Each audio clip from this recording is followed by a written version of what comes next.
నేటి వాక్య ధ్యానం కొరకు మిమ్మలను ప్రేమతో ఆహ్వానిస్తూ ఉన్నాను. నేటి వాక్య ధ్యానముగా యోబు గ్రంథము 39వ అధ్యాయాన్ని ధ్యానం చేసుకుందాం. ముందుగా ప్రార్థన చేద్దామా. సకల ఆశీర్వాదముల కారణభూతుడైన తండ్రి, మా మంచి దేవ, మీ ఘనమైన ఉన్నతమైన నామానికి స్తోత్రాలయ. ఏ మంచి లేని మా జీవితంలో మీరు మాకు ఇచ్చిన ఈ మంచి సమయాన్ని బట్టి మీకు వందనాలు చెల్లిస్తూ, ఈరోజు యోబు గ్రంథము 39వ అధ్యాయాన్ని ధ్యానం చేయబోతూ ఉండగా మీరే మాకు బోధించి నేర్పించమని యేసయ్య దివ్యనామమున అడిగి వేడుకుంటూ ఉన్నాము తండ్రి. ఆమెన్. ప్రియ దేవుని పిల్లలారా, నిన్నటి దినాన్న సాక్షాత్తు సర్వాధికారి అయిన దేవుడే కలుగ చేసుకుని మరి యోబు మాట్లాడినటువంటి కొన్ని మాటలను సర్వాధికారి అయినటువంటి దేవుడు మరి ఎత్తి చూపుతూ ఆయన యొక్క బలమును, ఆయన యొక్క శక్తిని మరి అంచనా వేయమని యోబును గద్దిస్తాడు. మరి అలా గద్దించినప్పుడు యోబు వినయ మనస్కుతో వాటన్నిటిని వింటాడు, ఏ విధమైనటువంటి మరి ప్రతిస్పందన ఇవ్వకుండా. ప్రియదేవుని పిల్లలారా, ఈ 39వ అధ్యాయంలో కూడా మరి సర్వాధికారి అయిన దేవుడు మాట్లాడుతూ అంటూ ఉన్నాడు కదా. మొదటి వచనం నుండి చదువుకుందాం.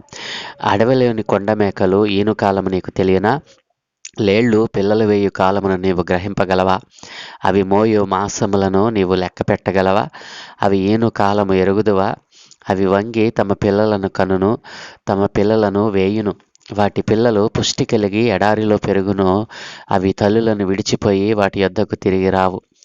అడవి గాడిదను స్వేచ్ఛగా పోనిచ్చిన వాడెవడు? అడవి గాడిద కట్లను విప్పినవాడెవడు? నేను అరణ్యమును దానికి ఇల్లుగాను, ఉప్పు పర్రను దానికి నివాస స్థలముగాను నియమించి తిని. పట్టణపు కోలాహలమును అది తిరస్కరించును, తోలువాని కేకలను అది వినదు. పర్వతముల పంతియే దానికి మేత భూమి, ప్రతి విధమైన పచ్చని మొలకలు అది వెదకుకొనును. గురుపోతు నీకు లోబడుటకు సమ్మతించునా? అది నీ శాలలో నిలుచునా? పగ్గము వేసి గురుపోతును నాగటి చాలులో కట్టగలవా? అది నీ చేత తోలబడి లోయలను చదరము చేయునా? దాని బలము గొప్పదని దానిని నమ్ముదువా? దానికి నీ పని అప్పగించదవా? అది నీ ధాన్యమును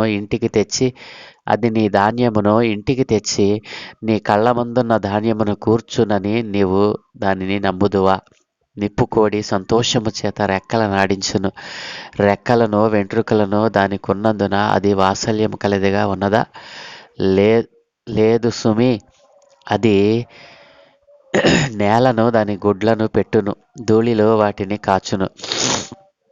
దేని పాదమైన వాటిని త్రొక్కవచ్చునని అయినను అడవి జంతువు వాటిని చితకు వచ్చును అని అయినను అనుకొనకే ఉన్నది.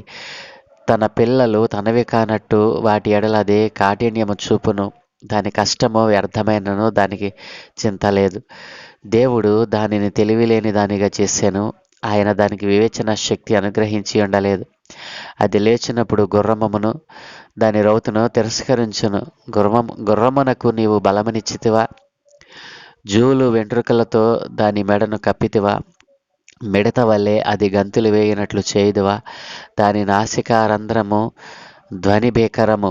మైదానములో అది కాలు ద్రువి తన బలమును బట్టి సంతోషించును. అది ఆయుధదారులను ఎదుర్కొనబోవును. అది భయము పుట్టించు దానిని వెక్కిరించి భీతి నొందకుండును. ఖడ్గమును చూసి వెనుకకు తిరగదు. అంబుల పొదియు తళతళలాడు ఈటెలను బళ్ళెమును దాని మీద గలగలలాడింపబడినప్పుడు ఉద్దండ కోపముతో అది బహుగా పరుగులెత్తును. అది బాకానాదము విని ఊరకుండదు.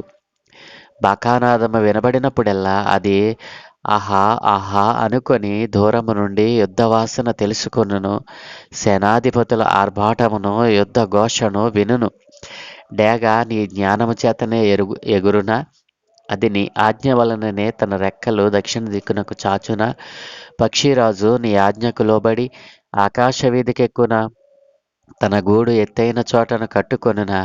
అది రాతి కొండ మీద నివసించును. కొండపేటు మీదను ఎవరును ఎక్కజాలని ఎత్తు చోటను గూడు కట్టుకొనును. అక్కడ నుండియే తన ఎరను వెదకును. దాని కన్నులు దాని దూరము నుండి కనిపెట్టును. దాని పిల్లలు రక్తము పీల్చును. హతులైన వారు ఎక్కడ ఉందరో అక్కడనే అది ఉండును. ఆమెన్. ప్రభువునందు ప్రియ దేవుని పిల్లలారా, ఈ 39వ అధ్యాయంలో దేవుడు అనేక జంతువులను ఎత్తి మరి మరి యోబును విచారిస్తున్నట్లుగా మనం చూడవచ్చును. ప్రియదేవుని పిల్లలారా, సర్వ సర్వాధికారి అయిన దేవుడు ఏ మానవుని పట్లైనా ఆయన యొక్క తీర్పు, విచారణ అనేటువంటిది ఒకే రకంగా ఉంటుంది. ఒకరిని ఒకలాగా విచారించటం, మరి మరొకరిని మరోలా విచారించటం ఆయన డిక్షనరీలో లేనే లేదు. ప్రియదేవుని పిల్లలారా, అల్పులైన జ్ఞానం కలిగినటువంటి వారు మరి యోబు స్నేహితులు యోబు మీద అనేక నెపములు మోపినప్పుడు యోబు కొన్ని దేవునికి మరి వ్యతిరేకమైన, అంటే దేవుని శక్తిని కొంచెం తక్కువ చేసేటువంటి మాటలు తన నోటి ద్వారా రావడం చూసాం. వాటిని దేవుడు పట్టించుకొనలేదు. కానీ ఒక అల్పమైనటువంటి వ్యక్తి తను నమ్మినటువంటి యథార్థవంతుని మీద, మరి తన యందు భయభక్తులు కలిగిన వాని మీద మరి వాటిని ఉంచినప్పుడు, వారు లేనిపోని ఆరోపణలు చేసినప్పుడు తన పిల్లలు బాధపడి మరి పలికినటువంటి మాటలను దేవుడు ఎత్తు చూపుతూ ఇక్కడ యోబు భక్తునితో మాట్లాడుతూ విచారణ చేస్తా ఉన్నాడు దేవుడు. మరి యోబు భక్తుడు కొన్నిసార్లు మరి నా వ్యాజ్యము దేవుని దగ్గర తెలుపుకుంటా, మరి దేవుడే నాకు న్యాయం తీరుస్తాడు, దేవుడే నాకు మరి ఈ స్థితి నుండి విడిపించడానికి ఆయన సమర్థుడై ఉన్నాడు, మరి దేవుడే నన్ను నలుపుతా ఉన్నాడు, నేను ఆయన పట్ల యథార్థంగా ఉన్నా కానీ ఆయన నన్ను నలుపుతూ ఉన్నాడు, ఆయన చేతులే నన్ను మరి నలగగొడుతున్నాయని యోబు భక్తుడు మాట్లాడిన మాటలకు ఆయన తన బలాన్ని, శక్తిని, మరి నిన్నటి దినాన మహాకాశములను మరి భూమిని, సముద్రమును మరి చేసిన గొప్ప దేవుడు ఎవరో తనను తాను ప్రత్యక్షపరుచుకున్న సందర్భాన్ని మనం విన్నాం. ఈరోజు జంతువులను పోలుస్తూ మరి యోబును విచారణ చేస్తూ ఉన్నాడు మరి సర్వాధికారి అయిన దేవుడు. మరి వివిధమైన జంతువులు వాటి మరి స్థితిని చూసి అవి పొంగిపోతాయట.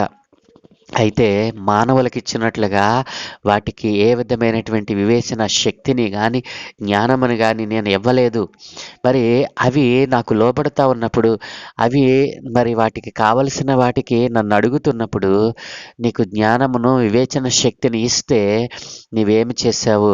మరి నీవు ఈ నిప్పుకోడి, మరి అలాగే అడవి గాడిద, మరి ఇలాగా అనేకమైన యూనికార్న్స్ అనేటువంటివి అనేక పక్షులు మరి ఈ సృష్టిలో దేవుడు చేశాడు. అట్లాంటివన్నీ కూడా తమ తమ మెప్పును, తమ గొప్పతనాన్ని ఆయన మీద నా ముందర ప్రదర్శించవు. ఒకవేళ అలా అవి విర్రవీగిన, హెచ్చించుకునినా అవి వ్యర్థమని వాటికి తెలుసు. మరి ఈ రోజున మరి నీవు పలికినటువంటి మాటలు మరి నీ యథార్థతను, నీ భక్తిని మరి తగ్గించేవిగా ఉన్నాయి. నా బలాన్ని నీవు అంచనా వేయలేదు, నాతో వ్యాజ్యమాడాలని నువ్వు కోరుకున్నావు. మరి ఎలీహు మాట్లాడినటువంటి మాటలకు కూడా నీవు ప్రత్యుత్తరం చెప్పకుండా ఊరకుండిపోయావు. నిజముగా నేను అలా ఉన్నానేమో, మరి నా భక్తి తగ్గిందేమో అని నీవు తక్కువగా నీవు కనపరుచుకున్నావేమో. సర్వాధికారి అయిన దేవుడు మరి యోబును మరి విచారిస్తూ మాట్లాడుతూ ఉన్నాడు. అత్యంత విలువైన బహుమతులు ఎల్లప్పుడూ అత్యంత ఆకర్షణీయమైన ప్రదర్శనలను కలిగి ఉండవని నీవు గమనించలేదు అని మరి దేవుడు యోబుకు మరి తెలియచేస్తా ఉన్నాడు. ప్రియదేని పిల్లారా, మరి ఈ లోకములో ఎందరికో మధురమైన స్వరాన్ని దేవుడు అనుగ్రహించాడు. వారి మధురమైన స్వరము ఎల్లప్పుడూ ఒకేలా ఉంటుందా? మరి అలాగుని ఎప్పటికీ ఉండదు అని దేవుడు మరి ఇక్కడ సెలవిస్తూ ఉన్నాడు. ప్రియదేని పిల్లారా, కాబట్టి కోరికలు, భావోద్వేగాలు మరి ఇవన్నీ కూడా దైవిక కోపానికి, మరి అతిక్రమణకు, భయంకరమైనటువంటి పరిణామాలకు మరి దారితీస్తాయని, ఈ కోరిక, భావోద్వేగాలను అణుచుకొని మరి దైవిక కోపానికి గురి కాకుండా మన అతిక్రమములను మనం విడిచిపెట్టినప్పుడు మరి సర్వాధికారి అయినటువంటి దేవుడు మనలను పవిత్రులుగాను, పరిశుద్ధులుగాను మరలా యథాస్థితికి తీసుకురావడానికి ఆయన సమర్థుడని గుర్తించకపోవడం నీ తప్పు అని యోబును విచారిస్తూ మరి అనేక పక్షులను గురించి, డేగ యొక్క పరిస్థితి ఏమిటి, డేగ మనుష్యులు ఎక్కలేనంత ఎత్తైన మరి స్థలములో తన గూడు పెట్టుకుంటుంది. అక్కడ నుండే భూమి మీద ఉన్న తన ఆహారం కోసం వెతుకుతుంది అని దేవుడు మరి చెప్తా ఉన్నాడు. ప్రియ దేవుని పిల్లారా, డేగ కన్ను ఏ రీతిగా అయితే మరి ఆహారం కోసం ఎదురు చూస్తూ ఉందో, డేగను చేసిన దేవుడు మరి అంతకంటే మహాకాశములకు పైగా ఉన్నవాడనని, మరి నా యందు మరి నీ కన్నులు నిలిపినట్లయితే మరి నా కన్నులు నిన్ను చూస్తూ ఉన్నాయి, నీవు చేసే ప్రతిక్రియను ఎరిగి ఉన్నాయని దేవుడు మరి యోబును గద్దిస్తూ విచారణ చేస్తూ మాట్లాడినటువంటి మాటలను ఇక్కడ ఎత్తి చూపుతూ ఉన్నాడు. మరి అన్ని కోణాల్లో శాశ్వతంగా ఉన్న దేవుని జ్ఞానం గురించి, యోబు యొక్క తప్పుదారి పట్టించే అవగాహన, దైవిక ప్రావిడెన్స్ గురించి అనర్హులుగా ఆలోచించేలా మరి వెత్తకీరించేలా మరి చేయగలగడానికి కారణం ఏంటంటే తన స్నేహితులు ఎత్తి చూపినటువంటి ఆ లోపాలే. కాబట్టి వాస్తవంగా యోబు మాటల్లో అవగాహన రాహిత్యము మనకు ఎక్కడ కనిపించదు, కానీ కొన్ని సందర్భాలలో మరి యోబు మాట్లాడిన మాటలను మనం ఆలోచన చేయవచ్చు ప్రియ దేవుని పిల్లరా. కాబట్టి యోబు మరి అవగాహన రాహిత్యంగా మాట్లాడాడు అని తన స్నేహితులు అనుకున్న దాన్ని మరి సర్వాధికారి అయిన దేవుడు ఒప్పుకోలేదు. ఆయన కూడా, నీవు ఈ సందర్భంలో ఇలా మాట్లాడావు, కానీ నీ స్నేహితులు ఇలా మాట్లాడారు, కానీ అప్పుడు కూడా నిన్ను నీవు జాగ్రత్త పరుచుకున్నావు, నిన్ను నీవు మరి నా యందు నిలుపుకున్నావు.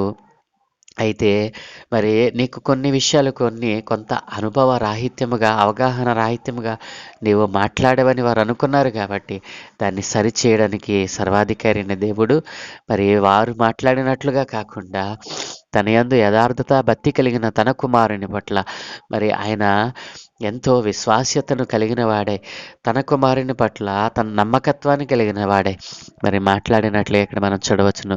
అవును ప్రియ దేవుని పిల్లారా, నీవు దేవునిలో నమ్మకస్తురాలిగా ఉన్నావా? నీ మీద అనేక నిందలు, ఆరోపణలు చేస్తూ ఉన్నారా? నీవేం భయపడవద్దు. నీ పట్ల మరి నిన్ను విచారించటానికి అలుపులైన వారికి నిన్ను అప్పగించడు. సర్వాధికారి అయిన దేవుడే నిన్ను విచారణలోనికి తెస్తాడు, నీ పట్ల వ్యాజ్యమాడతాడు. మరి నిన్ను పరిపూర్ణమైనటువంటి విశ్వాసునిగా, భక్తునిగా, యథార్థవంతునిగా మార్చడానికి ఆయన ఇష్టపడతా ఉన్నాడు. అలాగున నీవు యథార్థవంతునిగా మరి యోబు భక్తుడు చూపిన వినయ విధేయతలను నీవు కూడా కలిగి ఉండి దేవాది దేవునితో సాక్ష్యం పొందాలని కోరిక నీలో ఉందా? దేవుడు అలాగున నిన్ను దీవించునుగాక, నీ కుటుంబాలను ఆశీర్వదించునుగాక. ప్రార్థన. సకల ఆశీర్వాదముల కారణభూతుడైన తండ్రి, మా మంచి దేవానికి వందనాలనైనా.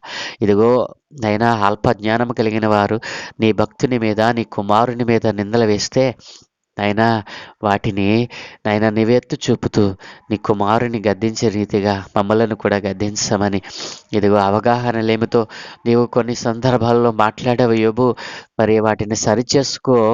నీ పట్ల నా యొక్క మరి మనస్సు మారలేదు అని నీవు తెలియచేసావు నాయన.